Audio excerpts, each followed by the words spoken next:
Alhamdulillahi Rabbil Alamin wa bihi nasta'inu ala umuri dunya waddin wassalatu wassalamu ala ashrafil anbiya'i wal mursalin nabiyyina Muhammadin sallallahu alaihi wasallam wa ala alihi wa ashabihi ajma'in at-thayyibin amma ba'd. Hadirin para jamaah, Bapak dan Ibu, mari kita buka terlebih dahulu dengan membaca basmalah. Bismillahirrahmanirrahim. Alhamdulillah, bersyukur kepada Allah atas nikmat yang diberikan pagi subuh ini.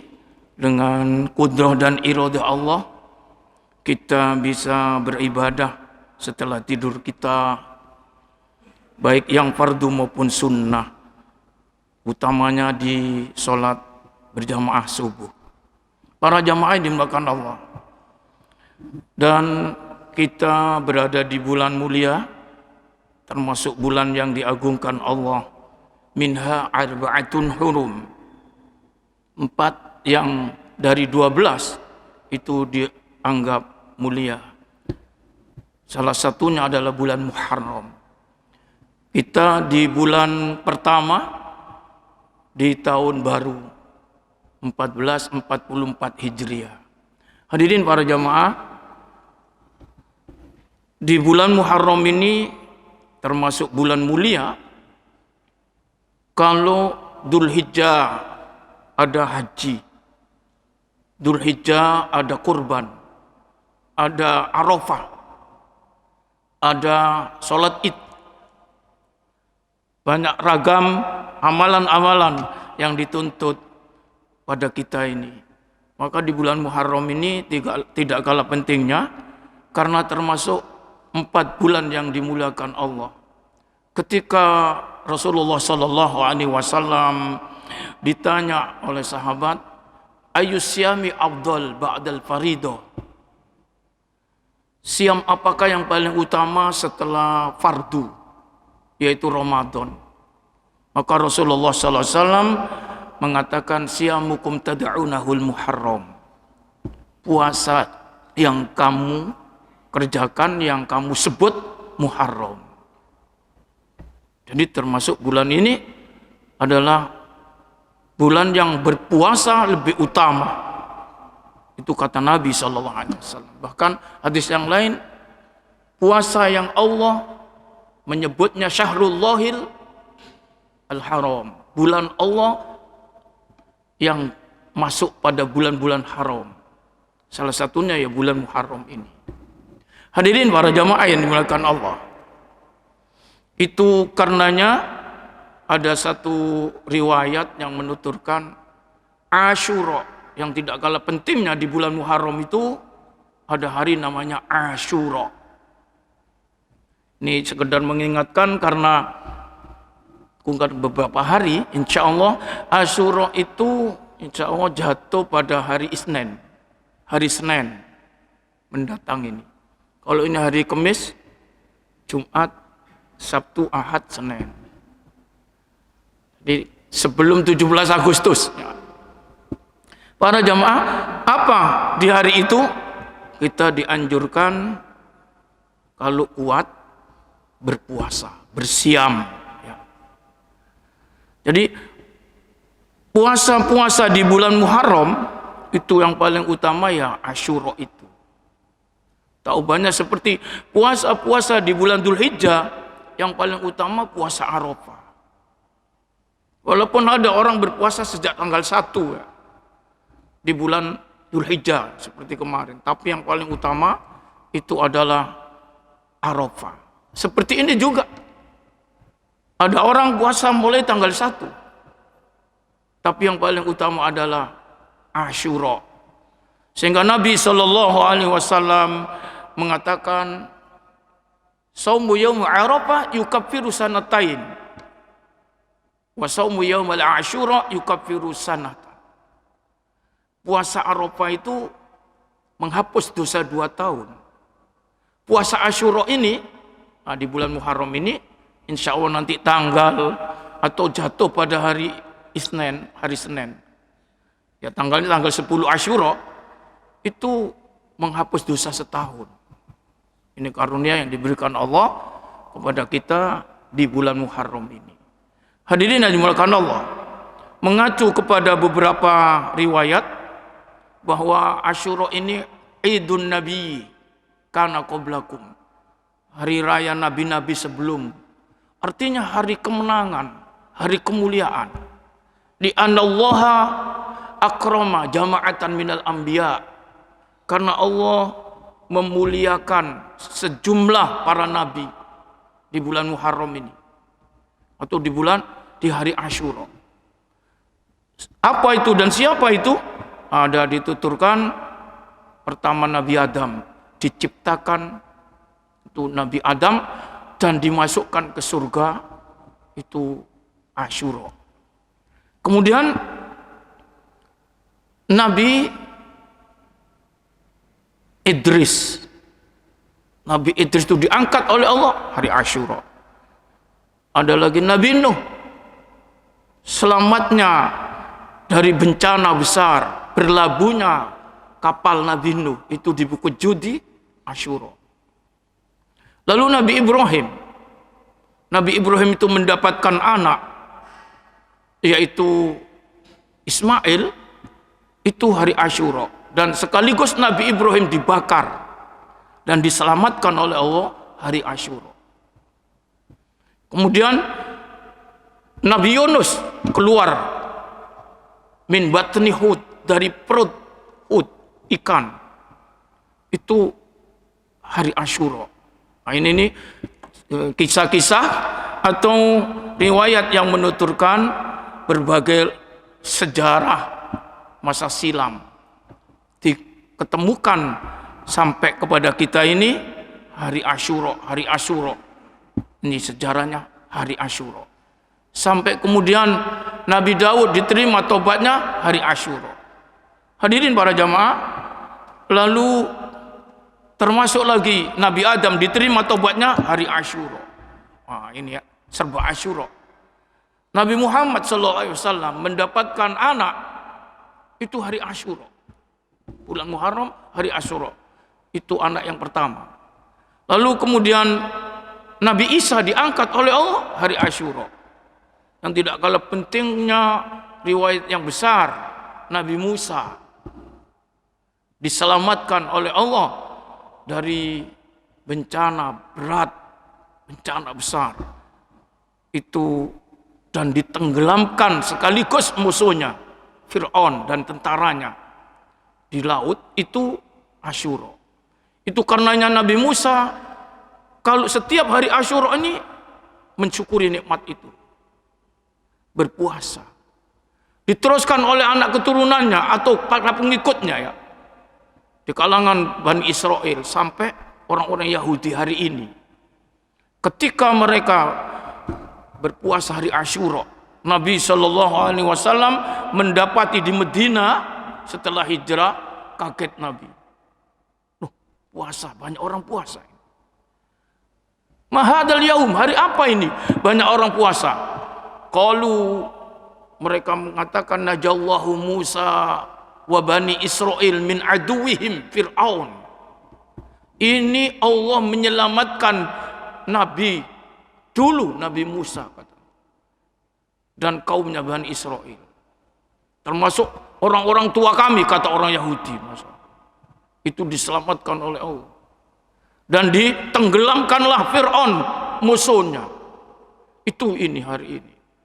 Maka Nabi Musa berpuasa, kami berpuasa, orang Yahudi berpuasa. Ta'dziman lahu, untuk mengagungkannya.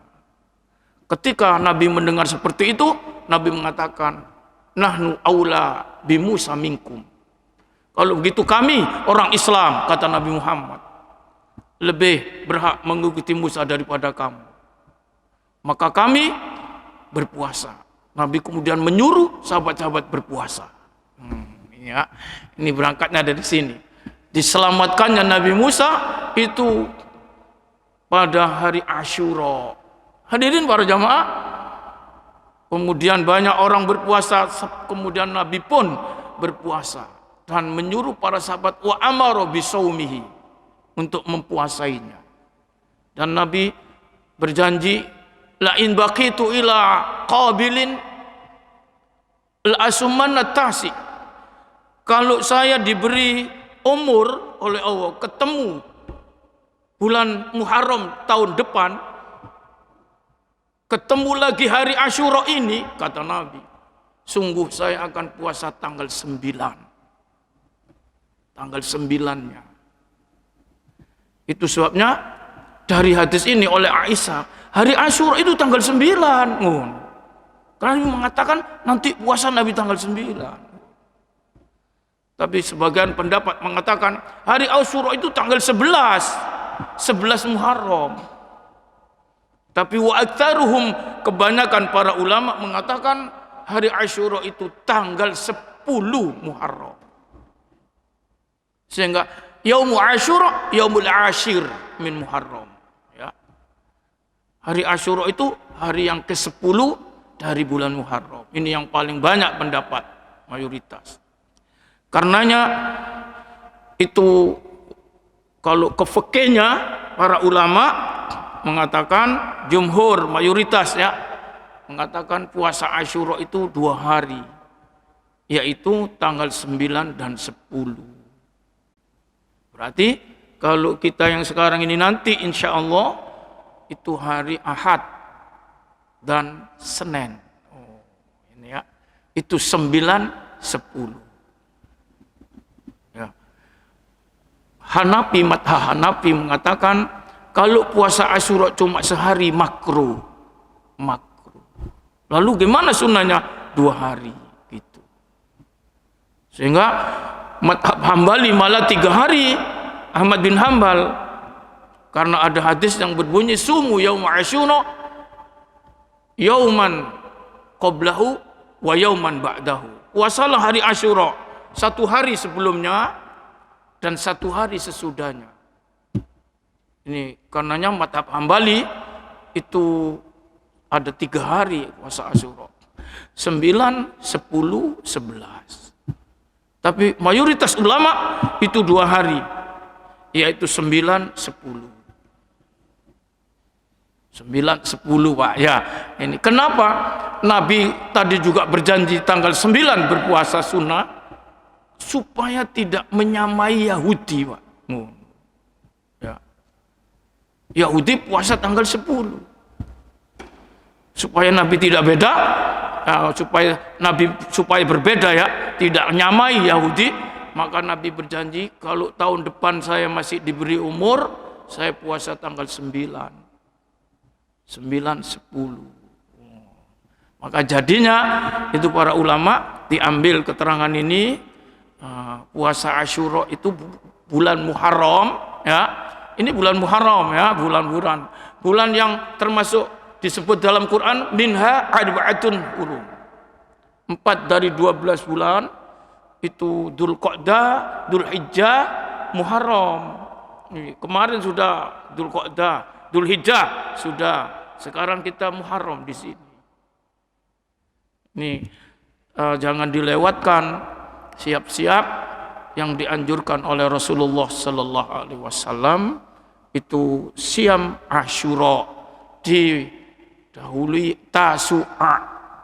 Tasu'a itu tanggal 9 Muharram. Bahkan ada yang mengatakan kalau Tasu'anya itu gak bisa misalnya ya, maka 10, 11. Sehingga Hanafi menuturkan kalau puasa 10 saja makruh. Ini Hanafi ya. Tapi pendapat yang lain ya enggak. Umpama enggak kuat cuma 1 tok ya enggak apa-apa. Kalau enggak kuat lagi ya enggak apa-apa enggak kuat. Ini ya. Hadirin yang dimuliakan Allah, semoga Allah Subhanahu wa taala memberikan kekuatan kepada kita, kesehatan ya, untuk bisa memuliakan Muharram ini dengan diisi banyak perbuatan soleh, diantaranya siam tadi.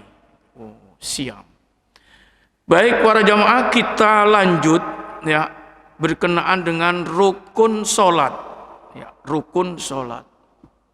Rukun solat yang disepakati diawali pembahasannya itu Yang pertama at-tahrima. Kemarin di sini ya, beberapa waktu yang lalu, rukun salat takbiratul ihram.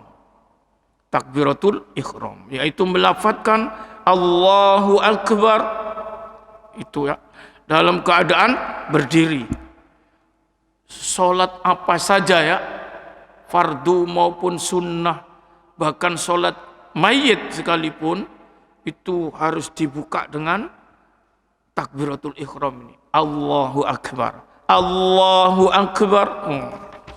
Baik para jamaah, pendapat-pendapat yang berkenaan dengan takbiratul ihram ini, qala Abu Hanifah wa Abu Yusuf, at-tahrima syartun.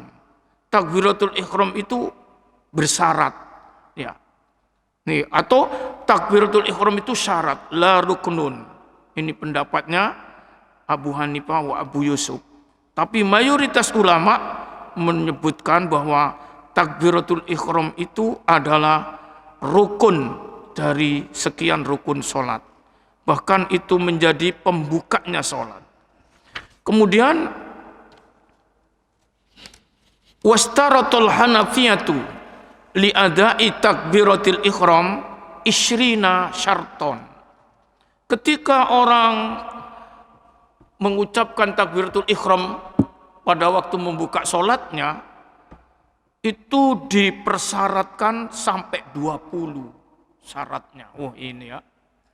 Nih Abu Hanifah setelah menyelidiki, syaratnya mengucapkan takbiratul ihram itu ada 20. Apa saja itu? Nih cuma ini nggak usah disebut nomornya ya. Kalau dihitung jadi 20. Di antaranya ya, dukhulul waktu. Dukhulul waktu. Sudah masuk waktu.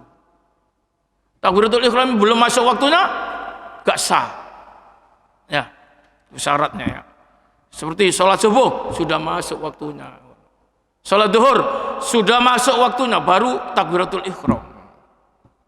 Kemudian, wa'tiqaduhu dukhuluhu au ghalabatu dhannibi. Dan meyakini betul-betul sudah masuk. Paling tidak, sudah diduga kuat sudah masuk, begitu. Jangan sampai turun ini, jangan. Kalau tidak yakin belum masuk, tidak sah Allahu Akbarnya. Jadi sholatnya juga tidak sah. Kalau takbirnya tidak sah, sholatnya tidak sah. Terus yang ketiga, sitrul aurah, menutup aurat. Ketika Allahu Akbar, ini aurat ditutup. Ini syaratnya ya, oleh Abu Hanifah sampai 20-an. Berikutnya apa? At-tahru minal hadas wan najasah. Suci dari hadas dan najis, baik yang ada di badan, pakaian, dan tempat.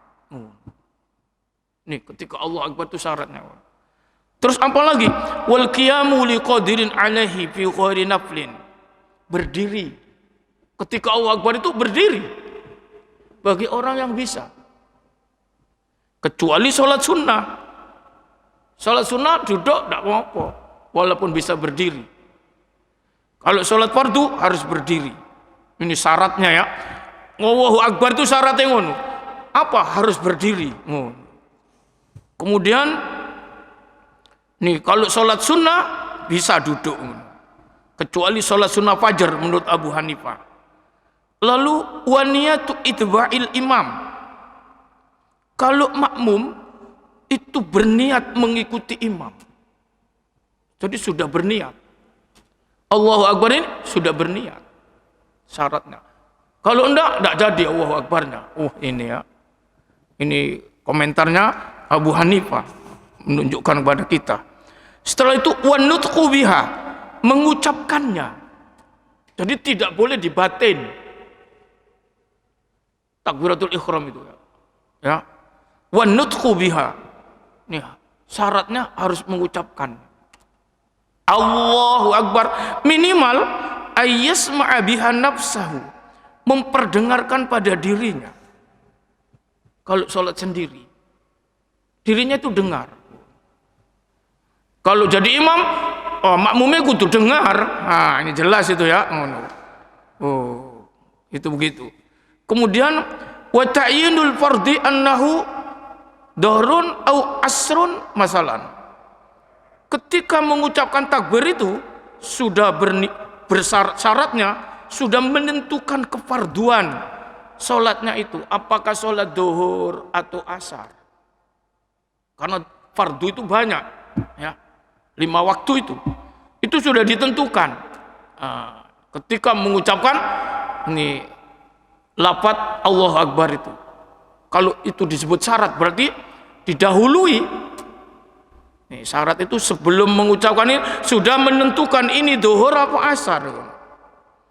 Lalu kemudian kalau sholat wajib yang lain atau sholat sunnah yang lain, seperti menentukan kewajibannya, karok'ataini tawab wal idain wal witir wal mandur wa qada'an afsadahu. Jadi kalau misalnya sholat yang bukan fardu 5 waktu, ada dalam kategori menurut Hanafi dihukumi wajib, seperti 2 rakaat tawaf, 2 rakaat Idul Adha, Idul Fitri, itu sudah menentukan sebelum Allahu Akbar. Jadi namanya syarat 20-an sebelum Allahu Akbar itu sudah ada itu. Atau sholat mandur yang dinadarkan, atau sholat kodok bagi orang yang sudah tidak ada waktunya. Wa antakuna bi jumlatin, dan hendaknya lafaz takbir itu satu jumlah, yaitu dzakara khalisun lillahi ghairu masyubin bihajatihi wa ahwaihi. Penuturannya itu dengan mengikhlaskan karena Allah. Oh, ini ya, sampai di situ ini menurut Hanafi. Wala yasihu bil istighfar, dan tidak sah melafadzkannya misalnya itu dengan lafaz istighfar. Seperti Allahumma gfirli, tidak boleh. Tidak boleh. Ini diganti misalnya, tidak boleh. Terus gimana? Ini kalau misalnya ada Allahu Akbar, Allahumma Akbar, masih boleh, itu katanya menurut Hanafi syaratnya. Fala yasiru syari'an bi ahad, tapi 2 itu tidak disyariatkan. Disertai istighfar maupun disertai dengan doa Allahumma. Allahumma Allahu Akbar, tidak boleh. Kemudian wa alla takuna ma'a basmalah, jangan disertai bersama bismillah. Bismillahirrahmanirrahim, Allahu Akbar, tidak boleh. Karena itu bukan surat. Ya, itu bukan surat, bukan ayat. Wah, ini hati-hati ini. Bismillahirrahmanirrahim, Allahu Akbar. Ini ya. Wa alla takuna ma'a basmalah. Wa antakuna bi jumlatin arabiyatin liman qadaru 'alaiha, dan hendaklah terdiri dari jumlah bahasa Arab Allahu Akbar bagi orang yang mampu, ya, dengan bahasa Arab, ya. Fala yasihu syuru'uhu bi ghairiha, maka tidak sah memulainya dengan selain bahasa Arab, ya, illa idza ajuza, kecuali orang yang tidak bisa mengucap, seperti bisu. Ini syarat-syarat yang dikemukakan oleh Abu Hanifah, ya. Kemudian wal asahu annahu yasihu syuru' fi sholati bitakbir bi ghairi, seperti karena tidak bisa, ya, orang idza ajuza tidak bisa, itu sah ini dengan memulai pada sholatnya dengan takbir tanpa bahasa Arab misalnya, seperti bahasa Persia bagi orang yang tidak bisa. Wa in qadara 'alaiha ittifaqan indahum, tapi kalau mampu semua sepakat harus dengan bahasa Arab, ya, takbir itu. Bi khilafil qiraah, berbeda dengan qiraah. Berbeda dengan qiraah. Kemudian lagi dituturkan kepada kita wa an takhlu'a an tarkiha labdul jalalah, jangan tertinggal dari ini, jangan sampai kosong dari meninggalkan hak pada labdul jalalahnya. Allahu, hunya pas tidak ada, jangan. Allah Akbar, tidak boleh. Ya, ini syaratnya ya. Allahu Akbar. Karena tidak boleh wakaf di situ. Allah, misalnya Allah Akbar, Allah Akbar, ini ya, hanya nggak muncul. Allah, ini misalnya Allah Akbar, ini Tuhan Allah misalnya, ya, nggak boleh. Nih, jangan sampai kosong dari meninggalkan hak di dalam lafdzul jalalahnya. Oh, jadi ngono. Allahu Akbar, Allahu Akbar. Haknya keluar. Allah Akbar tidak boleh. Apalagi tidak ada haknya. Allah, Tuhan Allah, kayak ngono mau bahasanya. Oh, ini. Berarti harus dilatih ya ini.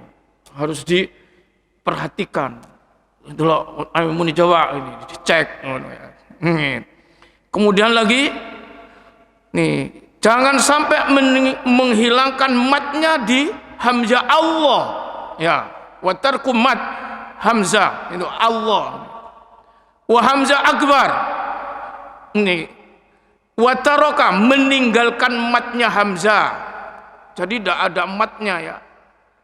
Enggak boleh. Kemarin kan sudah disinggung, ini Hanafi memberikan persyaratan. Kemudian di akbarnya juga tidak boleh ada matnya hamzahnya. Enggak boleh. Akbar. Ya. Allah enggak boleh. Ya, itu udah anak mati hamzahnya Allah itu. Ya. Wa madba atau diberi mat di baknya. Akbar. Enggak boleh. Allahu Akbar. Enggak boleh. Berarti baknya ada alifnya, ada matnya. Sudah dipanjangkan, tidak boleh.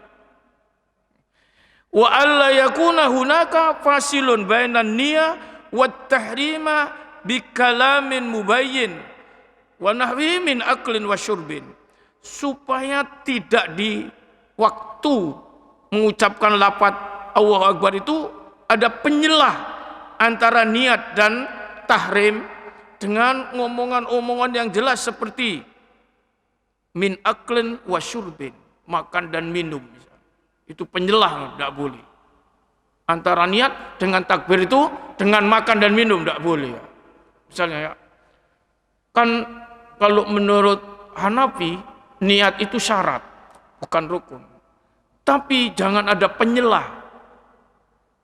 Jadi jangan ada niat sehingga tidak nyambung antara niat dengan takbiratul ihramnya.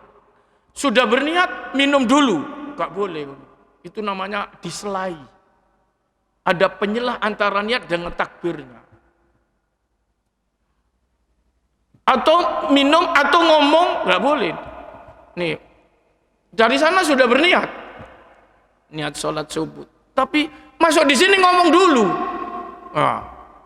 Ngomong dulu enggak boleh. Maka hendaklah ini menurut Hanafi ya, wa hunaka ni alla yakuna hunaka fasilun bainan niyah wa tahrim bi kalamin mubayyin ya, dengan omongan yang sangat jelas seperti mau makan, minum dan seterusnya. Wa al tasbiqun niyah bi takbir, dan juga jangan mendahului niat itu dengan takbirnya. Ya. Wa alla yasbiqul muqtadil imama bi takbiratihi, juga jangan makmum mendahului takbirnya itu dengan imam. Enggak boleh. Ya jelas jadi berjamaah nanti. Imamnya belum takbir dia takbir, enggak boleh misalnya. Ini syarat-syarat yang dikemukakan oleh Hanafi ketika melafadzkan kalimat takbir, takbiratul ihram. Lau faragha minhu qabla firaghi imamih lam yashshurhu wa ayu addiha mustaqbilal qibla illa liudrin. Jadi kalau makmum jangan mendahului makmum itu takbirnya imam. Tapi kalau gandeng sebelum selesainya imamnya itu boleh. Tapi kalau imamnya belum selesai, dia sudah selesai takbirnya, lam yasihu syuru'uhu, tidak sah memulainya. Wa ayu addiha mustaqbilal kiblah, dan ketika melafadzkan takbir itu sudah menghadap ke kiblat. Oh ya. Kalau masih gini, oh, enggak sah. Nah, nih kecuali udzur ya. Kecuali udzur tidak tahu kiblat. Ya. Itu namanya udzur. Atau orang yang tidak bisa mengarah ke kiblat karena sakit. Ya. Sehingga tidurnya tidak berposisi menghadap kiblat. Itu udzur namanya. Aulitanaffuli raqibin kharijal balad, atau bagi orang yang mengerjakan sholat sunnah berkendaraan, itu boleh tidak mengarah kiblat melafadzkan takbirnya. Nah, ini komentar Abu Hanifah, beberapa syarat ketika melakukan atau melafadzkan, melaksanakan rukun takbiratul ihram. Nah, ini syarat-syaratnya ngono. Kalau di jumlah tidak kurang dari 20-an. Kalau jumhur selain Hanafi syaratnya gini. Ini wastanatu jumhurul fuqaha alla yukabbirul ma'mum hatta yafrugha imamahu minat takbir. Ini catatan-catatan yang dipersyaratkan oleh jumhur. Kalau makmum janganlah membuka takbirnya sampai lebih dulu imam selesai bertakbir. Ini jumhur. Allahu Akbar baru makmum. Kalau sudah muni Allahu Akbar baru makmum. Kalau Hanafi itu boleh, gandeng boleh, tapi akbarnya jangan mendahului. Ya, imam yang ini sampean ini boleh. Imam yang angkat tangan, sampean angkat tangan ini. Imam Allah, sampean Allah boleh. Tapi akbarnya jangan mendahului. Kalau mendahului coret sampean. Ini kalau makmum. Kalau jumhur jangan mulai kalau imamnya belum akbar. Oh. Jadi didengar dulu Allahu Akbar baru sampean. Ini rokok juga gitu kan, itidal juga ini gitu nih. Terus gini-gini tuh. Ngono. Kalau jumhur itu nunggu komandan akbar ngono. Baru gerak. Kalau Hanafi boleh gerak, tapi akbarnya jangan didahului. Oh, ini sedikit perbedaannya. Kenapa begitu harus lebih dulu dilakukan oleh imam? Innama ju'ilal imamu liyu'tamma bih fa idza kabbara fakabbiru. Berdasar hadis ini, sesungguhnya imam itu dijadikan, diangkat supaya diikuti. Fa idza kabbara fakabbiru. Apabila imam sudah takbir, kabbaro ya. Kabbaro berarti sudah akbar ini. Fakabbiru kata Nabi, ini hadisnya. Maka kalian semua bertakbirlah. Kalau imamnya masih gini, Allah belum, itu namanya belum takbir. Itu si labdul jalalah. Ya. Allah itu si lapat Allah, lapat kebesaran Allah. Itu belum takbir. Kata takbir itu kalau sudah akbar, memaha besarkan Allah. Baru itu takbir. Nah, ini karena hadis ini. Fa idza kabbara fakabbiru. Kalau imamnya sudah takbir, baru kamu bertakbir. Sama dengan kalau sujud, ya, ruku. Ini imamnya belum akbar sudah diluk, jangan itu mendahului. Kena ultimatum itu nanti. 2 kali mendahului imam dicoret. Ya. 2 kali rukun mendahului imam itu sama dengan tidak bermakmum sampean itu. Tak dapat pahala jamaah. Batal jamaahnya. Wa azazal hanafiyatu muqaranatul ma'mum fi takbir wa ghairihi. Ini diterangkan begini. Kalau menurut Hanafi boleh gandeng asal jangan mendahului takbirnya. Akbarnya itu dalam mendahului. Tapi kalau jumhur ulama setelah akbar baru. Nah, ini para jamaah itu rukun yang pertama, ya. mengenai takbiratul ihram. Yang kedua, rukun tsani. Ini rukun-rukun yang disepakati ya, hampir disepakati. Yang kedua, dari kita melaksanakan sholat rukun yang kedua, al-qiyamu fil fardi liqadirin ani. Berdiri pada sholat fardu. Itu rukun. Bagi yang bisa. Jadi kalau sholat 5 waktu bisa berdiri, tidak berdiri, coret, Pak. Karena tidak melaksanakan rukun. Ya, ini perhatikan ya, hati-hati ya. Bagi yang mampu, kalau gemeter berarti tidak mampu ya. Ini pas berdiri lugur, berarti tidak bisa. Nah, terus ya nggak usah berdiri. Nah, makanya nanti berbicara ini nanti ada ketentuan namanya sholat marid, sholatnya orang sakit. Nah, dibahas dalam hal ini. Hadirin para jamaah, cuma intinya rukun yang kedua dari sholat itu berdiri, ya. Fil fardi, pada melaksanakan sholat fardu. Kalau sholat sunnah, walaupun tidak berdiri boleh, ya, sholat sunnah. Ini sholat fardu tidak boleh. Yang bisa berdiri harus berdiri. Nah, makanya disebut liqadirin alaih. Wa kada fil wajib.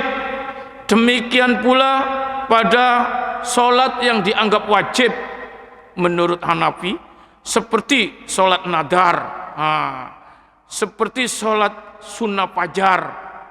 Itu sholat sunnah fajar itu menurut Hanafi dianggap wajib. Seperti witir, itu dianggap wajib, maka harus berdiri. Kenapa harus berdiri di dalam melaksanakan sholat itu? Rukunnya harus berdiri. Pertama, karena Allah Subhanahu wa taala berfirman, waqumu, ya, waqumu lillahi qanitin. Ini ayat ini ya. Berdirilah karena Allah. Ini sholat perintah ya. Makanya kata-kata mendirikan sholat itu berdiri kan. Wa aqimus shalah wa yuqimunas shalah. Mendirikan, berdiri dari kata koma. Ini wa qumu lillahi qanitin. Berdirilah karena Allah, qanitin maknanya muti'in, dengan patuh taat. Qanitin itu dengan patuh taat. Allah nyuruh ketika sholat qumu, berdiri. Hadirin jamaah, ini perintahnya Allah. Maka ini termasuk rukun yang disepakati nomor 2, berdiri. Hadis Nabi diantaranya ketika ada seorang yang sakit datang kepada beliau Rasulullah SAW, yaitu Imran bin Husain.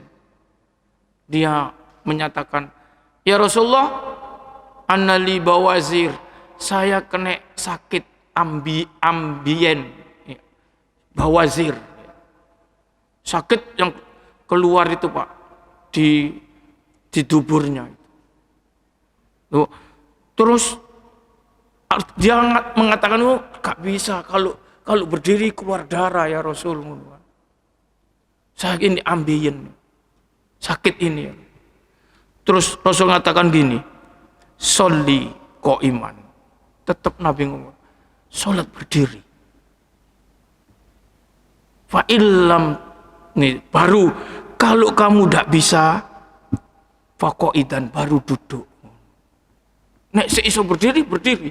Ada orang sakit ngomong kepada Rasul, saya sakit ya Rasulullah, keluar darah. Sholatlah berdiri. Saya tetap disuruh sholat berdiri. Fa'illam tastati faqaidan. Kalau kamu tidak bisa, baru duduk. Ya. Nek tidak iso berdiri, tak iso baru duduk. Nek iso berdiri, berdiri. Nah. Fa'ilam tastati, kalau kamu duduk tidak bisa, ini ala jambin, dengan terlentang. Oh. Ini urut. Ya. Tapi pertama walaupun sakit disuruh berdiri oleh Rasulullah.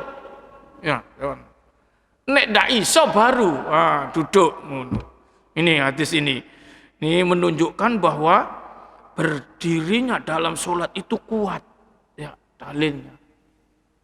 Maka jadi rukun yang disepakati. Wala yajibul qiyam fin nafilah. Tapi untuk sholat sunnah tidak wajib berdiri. Sholat sunnah, ya. Fatasihu ma'al qudrati 'alal qiyam. Sah walaupun orang itu bisa berdiri, tapi duduk sah. Itu karena sholat sunnah. Li'anna mabniyal nawafil ala taisiri wal akhdi birrifqi. Karena dibentuknya, ya, prinsip dalam mengerjakan sholat sunnah itu ala taisir, kemudahan, suka-suka. Sholat sunnah itu masih tidak dilakoni, gak dosa. Mau sholat sunnah ini didasarkan dalam pola seperti itu, ala taisir wal akhdi birrifqi, karena mengambilnya dengan kelemah lembutan, gak maksa. Sholat fardu gak bisa ditawar. Bukan suka-suka sholat fardu. Saya kalau suka sholat, kalau males ya gak sholat. Jangan ngono. Nih sholat fardu aku nek enak ya sholat, nek kadang males ya kober ya. Nek dak kober ya kon munafik kon masyaallah. Kalau dikai dolenan sholat fardu. Sholat sunnah itu bangunannya, pembentukannya didasarkan dengan alat taisir, ya. Dengan kemudahan sholat sunnah. Makanya sholat sunnah walaupun tidak berdiri boleh, ya. Cuma di dalam hadis yang lain dituturkan, sholat sunnah bisa berdiri, tapi duduk pahalanya nisfal qaim, separuh orang berdiri. Ya, nih diberi pahala tapi separuh. Ini ya berkenaan dengan berdiri.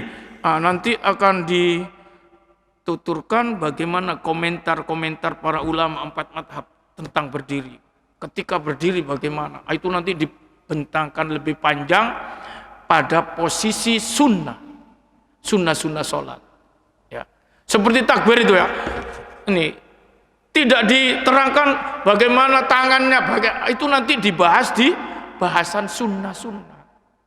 Ketika takbir tangannya ya Allah. Itu sunnah. Sama dengan berdiri.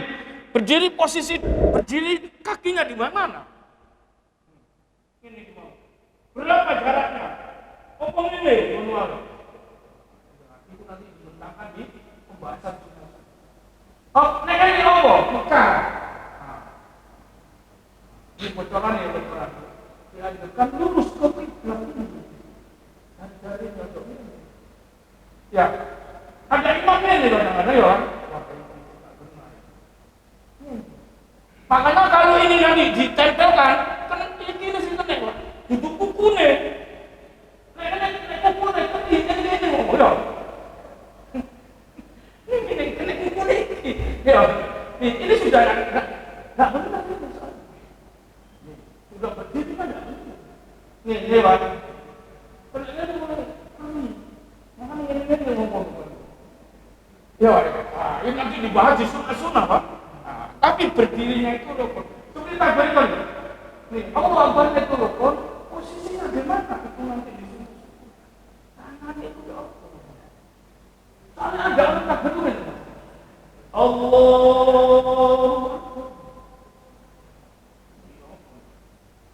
Ini ditekan. Percaya enggak? Saya tahu dari imam itu.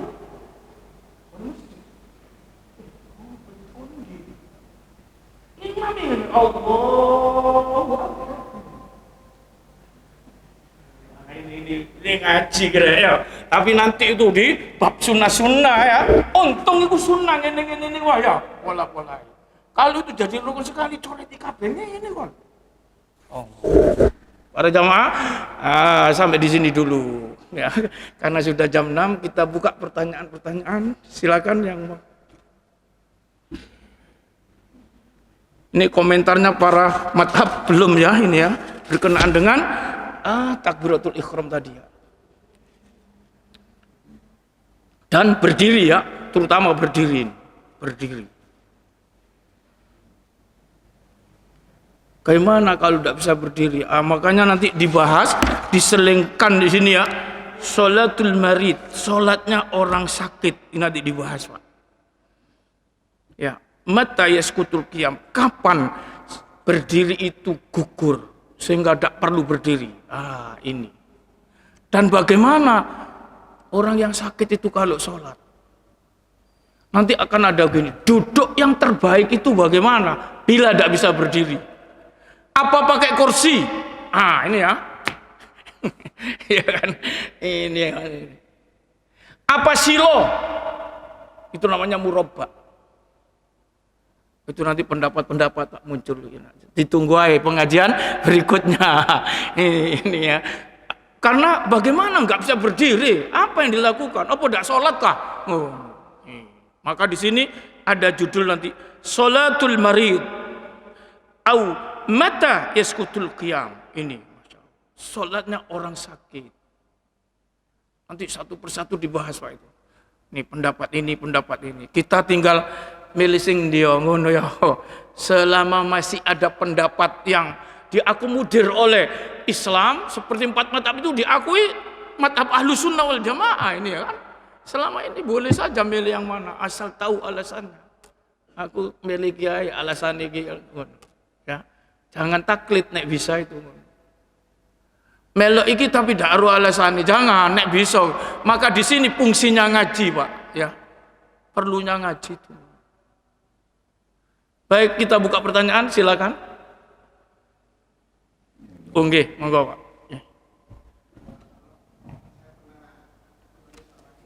Iya. Pada waktu tanggal itu akhirnya berulang-ulang. Tarik ae kon mundur. Ngimami ngono kan repot ngono iku. Itu taraddud namanya ya, atau syak, ragu-ragu. Itu penyakit. Harus dikikis itu. Nek kon makmum enggak imam berat kan. Apa mana ngene, Pak? Ada ngono kan. Allahu Akbar. Allahu Akbar. Gak mantep sih an. Padahal wis ono sing takbir nang mburi. Wis ora iki. Jeklek iki wong-wong iki. Ngene iki gak oleh dadi imam. Penyakit sih an. Kudu disembuhkan dulu sakitnya. Ini ragu-ragu ini penyakit. Masya Allah. Was-was namanya kan. Jadi makmum ae. Iya. Allah balik mana? Aduh, jadi sing mburi kon iki. Ngene kok dadi imam lho, Masya Allah. Mau masih sakit dia. Utur dia. Loh, apa ono ngene wae jenengan. Allahu Akbar. Balik mana? Sing kono wis ono Allahu Akbar langsung ngono. Astagfirullah, apa ngene? Apa ndak rusak ngene? Oleh wong burung kabeh. Nih, wis akeh lho, balik mana son? Karena was-was penyakit. Itu tidak layak jadi imam itu. Masya Allah. Harus disembuhkan dulu. Makmum ae. Ngono ya. Ngono kan. Tapi wani ngomong ngono. Kiai kira masih kiai. Misalnya ngono, Masya Allah. Jangan. Itu was-was namanya, Pak. Ya, yang lain. Yuk. Nggih.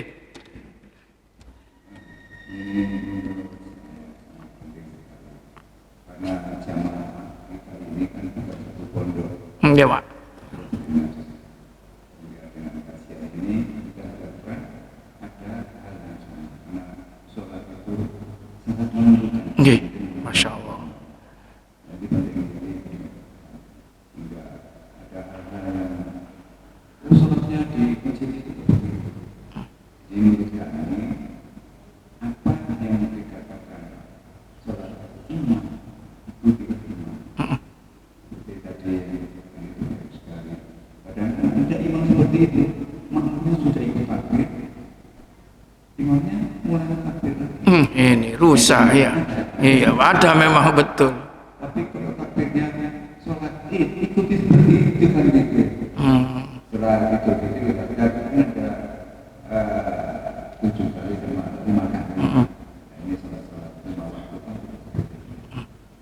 Ini perlu mengerjakan tentang fikih yang paham Hanafi, Hambali, Maliki yang merasakan sholat. Maka itu perlu karena sholat itu menentukan gimana sholat itu aja. Oke, penekanan ya, harus belajar iki panjenengan, bener iki panjenengan. Maka jangan taklid. Ikut madhab ini tapi tidak dasare mau ya kan. Sesogene sampai tahu ini alasannya, itu bagus itu. Memang, masya Allah. Dan ini dipecahkan keseluruhannya ya, masya Allah ya kan. Enaknya gini, nggak satu saja. Kalau di pondok itu kadang-kadang satu saja, Syafi'i tok, Pak. Saya nggak tak tahu yang lain. Begitu tahu yang lain langsung ngeklaim, ngecap macam-macam ya kan. Ini berat. Ya, masya Allah. Maka sebaiknya diberikan iki loh ini biar tahu. Kita silakan ambil yang mana, asal tahu alasannya. Dan kalau bisa nanti akan dituturkan kan, ini pendapat yang kuat. Oh, lebih-lebih ngono enak ya kan? Karena alasannya ini dalilnya, dasarnya dalil ini riwayat ini itu. Ini pendapat yang kurang kuat atau tidak kuat. Pasti ono Pak. Pasti ono. Kalau semuanya itu kuat, nggak ada komentar. Namanya itu sudah seragam, jumhur. Pasti ono jenenge fikih ku ono sing beda sedikit, nggak banyak bedanya. Contoh ya, nanti ketika takbir itu mengangkatnya itu beda-beda kan. Ada hatwal mangkibain, ada ini hatwal udunain, setinggi telinga. Ini. Ada yang mukhayyaruhuma, milih di antara itu. Ini patokannya dua-dua dari hadis ya, dari hadis Nabi yang bisa diterima. Tapi kalau keluar dari ini ketentuan Nabi itu, misalnya ini keluar sudah itu. Ini pendapat sih nggak ada. Seperti tadi yang saya katakan ini kemoyo kan. Misalnya, loh, ikut teman-teman ada ini. Saya melihat sendiri. Ini masalah. Ya apa ya? Ini dari mana? Misalnya kan, walaupun ini nggak rukun, sunnah, ngangkatnya itu sunnah. Rukunnya lafadz takbiratul ihram dilafadzkan itu tadi rukun. Insya Allah kita sambung pada kajian-kajian berikutnya insyaallah. Bismillahirrahmanirrahim. Alhamdulillahirabbil alamin. Hamdan yuwafi ni'amahu wa yukafi'u mazida. Ya Rabbana lakal hamdu kama yanbaghi li jalali wajhika wa 'azimi sultanik. Allahumma shalli ala Muhammadin wa ala ali Muhammad. Allahumma anfa'na bima 'allamtana wa 'allimna ma yanfa'una warzuqna 'ilman yanfa'una. Rabbana zidna 'ilman nafi'a. Rabbana atina fid dunya hasanah wa fil akhirati hasanah wa qina adzaban nar wa sallallahu ala khairi khalqihi Muhammadin wa alihi wa ashabihi ajma'in walhamdulillahi rabbil alamin. Subhanakallahumma wa bihamdika asyhadu an la ilaha illa anta astaghfiruka wa atubu ilaik. Wassalamu alaikum warahmatullahi wabarakatuh.